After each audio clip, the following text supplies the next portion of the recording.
Al, thank you for being part of the show. Thanks, Joey. Thanks, good to see you. Yeah, good to catch you. So look, we're here at the delivery conference. How's it been for you guys so far? It's always a good conference. I've been coming here, I think, since the beginning, pretty much, and spoken here many times. It's always a really good place to catch up with people and see what's going on in the industry. And obviously, we've got some stuff we're proud to show off as well. Yes. And is it pretty brand heavy today? Has it been, or? Yeah, there's lots of retailers here and lots of vendors. Obviously, it's an ecosystem, so everybody has to work together. Yeah. And you're always trying to catch up with some people move around quite a lot in the space. So it's good for you, I guess. Yeah, exactly. No, it's a lot of familiar faces for us, which is great. Good to catch up with people. Did you get to the dinners and the evening do last night? Yeah, caught up with a couple of hundred people last night, and more today. It's a busy show. So yeah. Nice.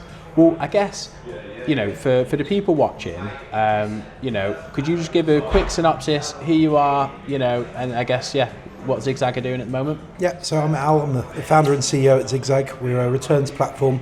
We've recently added post-purchase to what we do. Yeah. So we help retailers like Zara, Selfridges, Superdry, Frasers Group, Bowden, and many more to manage their returns both domestically and globally. Right. And we've got a returns portal that plugs into the retailer's website. We've got a number of different carriers plugged in, so global carrier library to move parcels from anywhere to anywhere. So the concept is really to help any customer return any product in any market to any retailer. And how old is ZigZag currently in terms of? We're 11 years old. We're about 250 people. We were 11 years last week. Oh, right. Yeah, so well established. Happy anniversary. Yeah, thank you very much. We actually launched at the delivery conference back in 2015. Oh, right. Yeah, very cool. It's always been a good place for us. And was it VC backed? Or? Yeah, we were. So we were VC backed back in about 2018. Yeah. And then we were acquired by Global Blue in 2021. Got you.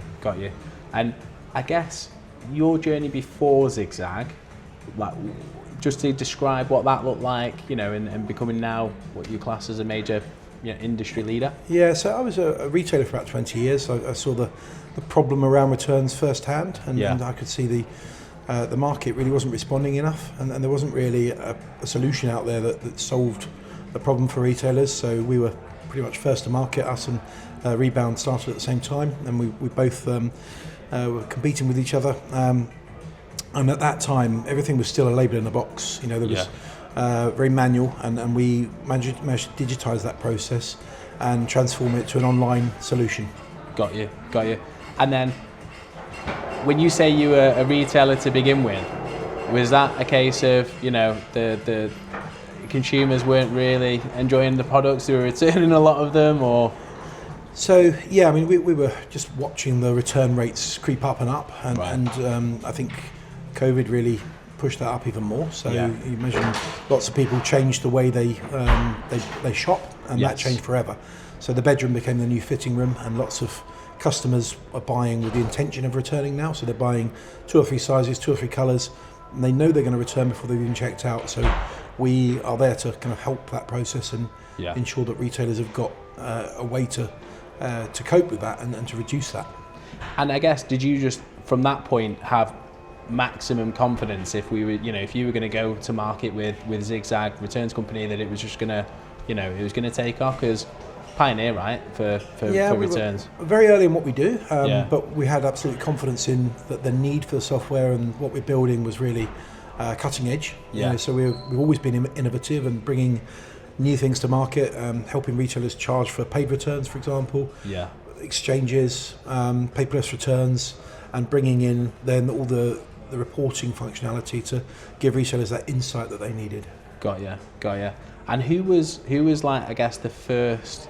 Looking back, was there ever a moment like your first big retailer that you thought, right, iron in the, there's a stake in the ground, we've made it? Yeah, the first really big enterprise retailer that we had was Arcadia, which was sort of top shop on those brands. So at that time we thought, that's an amazing brand to get. And then a few years later, Arcadia got into trouble. So luckily we weren't, by that time, completely reliant on them as a business. We'd grown significantly, and we had lots of retailers using our platform. But yeah, it's a scary moment when a retailer of that size goes under. Yeah, big chunk of change, I guess, for customer value. Absolutely, yeah. I hear you. And talking on tech, how much of ZigZag would you say is tech, technology led and tech proposition? How much of it would you say is like logistics? Yeah, we're 50-50. I mean, so basically software as a service, and we have to do both. We're good at the service side. We're really good at the software side, but the service, I think, is where the relationships are made.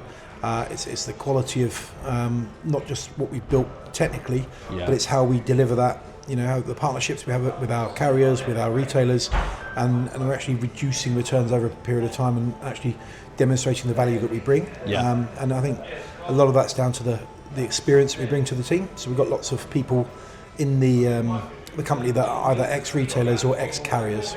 Right, I hear you. Yeah.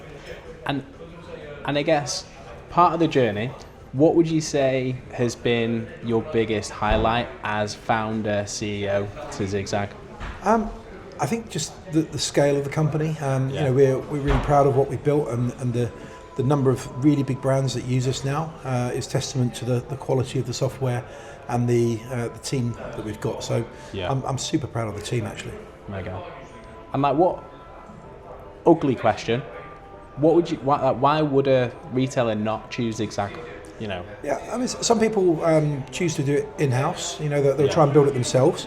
We quite often get retailers that think they can build it, and they'll come back 2 or 3 years later. It didn't work out, or they've spent a lot of money but haven't got as far as they would like to. Yeah, that's because we've got 100+ developers working on a return solution. They've probably got a couple, so we can get there faster. We've got 11 years experience of pretty much any system you can imagine and any returns in any country. So I think it's that global scale that we've got that really helps us demonstrate our value. Got you. And internationally, what country, what location would you say is the biggest returns, known for the biggest returns volume? Yeah, so Germany is where we based our warehouse. So we can do scan, receive, consolidate, but we can also do the validation and grading. So we're opening those parcels and checking them, giving customers earlier refunds, making sure that the retailer's got the confidence to refund in the product. Germany has up to, it could be over 50% return rates, in fast fashion. And we've also recently expanded into France, and we've opened an office in Spain. Awesome.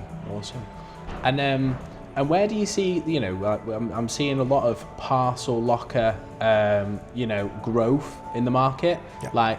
Where does that fit into returns? It's huge for us. I mean, it's been growing year on year. We were very early to adopt lockers. We've been part of the driver of lockers, actually, because probably the biggest use case for lockers is actually returns, and we're pushing lots of parcels into lots of lockers, and the customers love it. It's a convenient option, 24-hour. They haven't got a queue for a post office. They can usually park outside it, and it's very quick. It's just convenient. Got you. And I guess looking at partnerships then, where do you think partnerships has helped ZigZag as a business? And would you say there was a time period in terms of the business life cycle that you said, actually, we did a lot organically, and then we started off, really investing in partnerships, and it flew? Yeah, we're still investing in partnerships today. We're taking on a partnerships director, and we're actually working on not just the commercial partnership, but the technical partnership. How do we integrate other people's software into our platform to make sure that we get full value from a partnership, and we can give full value? Got you.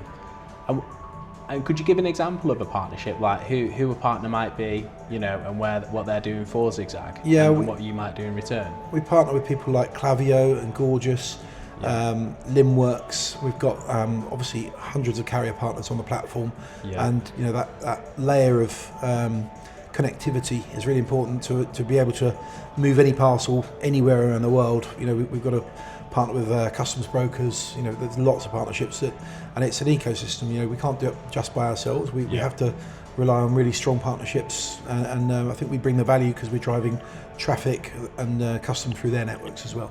Got you.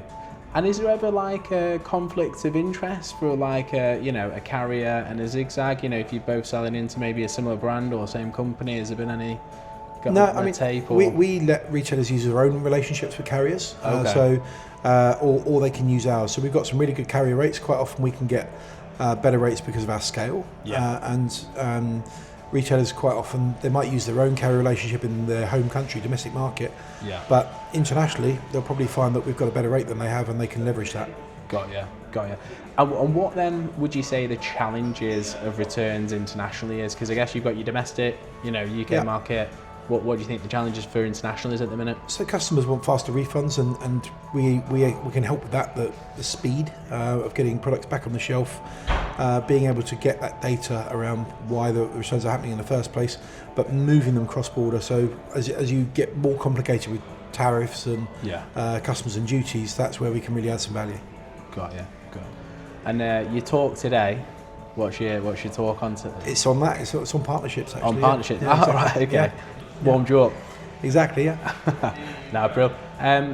Okay. And then what's the plan for ZigZag? So you've had the Global Blue acquisition. Where do you sort of see the next 5 years, or what's the big next play for ZigZag? Continued growth.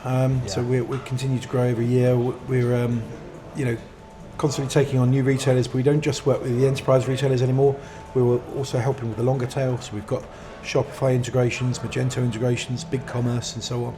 So we're able to serve multiple platforms and make sure that we're working with lots of different use cases and more partnerships, actually. Got you. Okay. And then in terms of leadership, where do you think, what do you think defines a good leader? I think flexibility.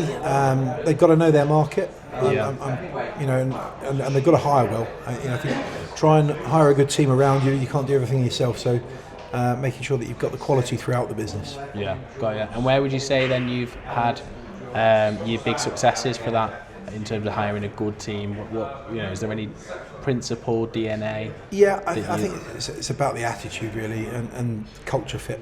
So I think if somebody's I presented last week to our business and I said ZigZag's not a cruise ship. It's more of a whitewater kayak, and you've got to be able to sort of change direction at short notice and do stuff really quickly and not be afraid of change. We've hired well. We've got a really strong team, good culture, happy business. It's interesting because I know it sounds like you've got the same startup mentality. When you look at the size of ZigZag, you could almost say it's a big, almost a big corporate. We try not to be. We see ourselves as a startup that's scaling.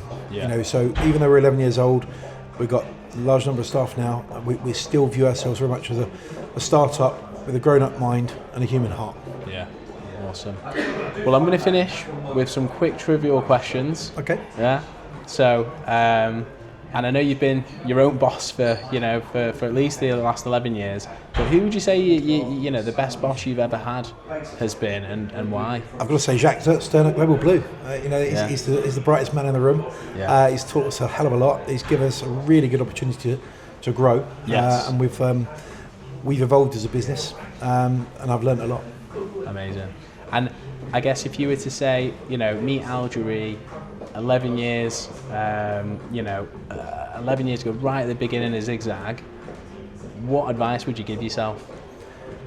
Follow the plan. I think we've executed against the same business plan that we started with. Now, obviously, we're flexible in terms of changes to the market and so on, but what we've set out to build is what we've delivered, and stick to the plan.